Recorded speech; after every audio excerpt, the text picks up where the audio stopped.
د افغاني سرې میاشتې ټولنې له لوري په هرات ولایت کې شپېتو زلزله ځپلو کورنیو ته د استوګنې کورونه جوړیږي.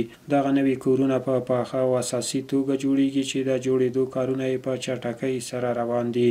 طوری که در تصویر مشاهده میکنید جمعیت العلماء افغانی با حمایت مالی صلیب سرخ کشور چین، سفارت چین در افغانستان، سازمان همکاری اسلامی، افغان‌های مقیم قطر پروژه ساخت 60 خانه برای 60 فامیل از دیده زلزله در قریه بیدک و ولسوالی گلران آغاز کرده و کار از این خانه ها در حدود 50% پیش رفته و ان شاء الله امیدوار هستیم که این خانه ها به شکل معیاری استاندارد ساخته میشه و در دست خانواده های از دیده زلزله قرار داده میشه.